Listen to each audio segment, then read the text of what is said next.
ITV confirms This Morning will air today as normal after days of controversy over Philip Schofield's affair with a younger male colleague. Good morning from Pearl and me here at the Horse Centre in Coatbrook in Cheshire. Tickets for all sorts of days out are getting more expensive this half term than they were a year ago. So I've come down here to meet some of the residents and also give you some advice on how you can save money on days out this holiday. And in sport, a dramatic last day in the Premier League. Everton survive, but Leicester and Leeds fans will be contemplating life outside of English football's top tier as they wake up this morning. But here at Kenilworth Road in the next few months, they will be hosting Premier League football for the first time. But before that, here in Luton Town this afternoon, there's going to be a party underway to celebrate their promotion. Also this morning, we're going to be finding out why there's been an increase in honeybee swarms this year. Health Secretary Steve Barclay has accused junior doctors of being unreasonable by refusing to budge on their demand for a 35% pay rise.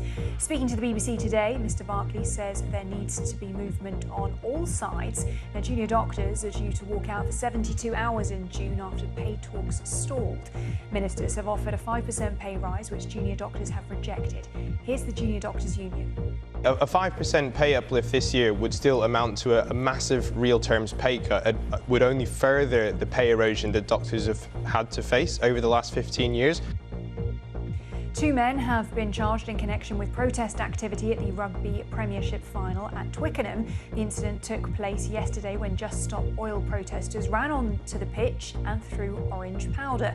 The match between Sale and Saracens at Twickenham was briefly delayed as stewards escorted the protesters away. 4 MPs are being asked to repay hundreds of pounds in driving fines which they claimed on expenses. The Independent Parliamentary Standards Authority states that claims for penalty charges will not be paid to MPs. The watchdog said it had changed its expenses process to ensure any future claims will not be paid out. Let's have a look at what the front pages are saying this morning. We begin with The Guardian, reporting that the Metropolitan Police will no longer attend emergency calls related to mental health incidents. It says officers will be ordered not to attend thousands of calls every year to deal with such problems.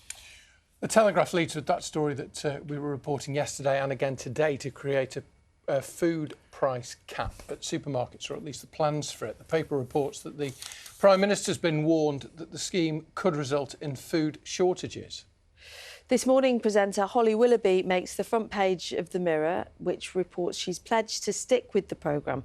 That's despite calls for ITV bosses to axe the show. It comes after the departure of co-host Philip Schofield and those revelations he had an affair with a younger colleague.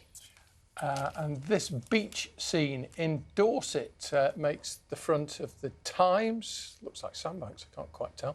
Temperatures soared to 24.4 degrees this weekend, making it, as Carol's been telling us, the warmest day of the year so far.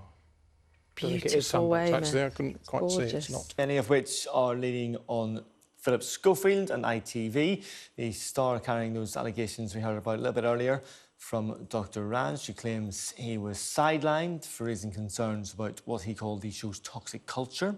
The Mail, their headline, TV doctor hits out at toxic this morning. The Mirror leads with Holly Willoughby saying she is going to stay on the programme. The Sun's headline with At It, the news sponsors are apparently threatening to withdraw from the programme. In other news, The Express says the supermarket bosses don't think a cap on basic food items proposed by the government would lower people's bills.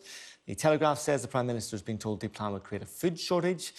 The Guardian reports the Commissioner of the Metropolitan Police, Sir Mark Rowley, is preparing to tell his officers that they should no longer attend mental health-related emergency calls.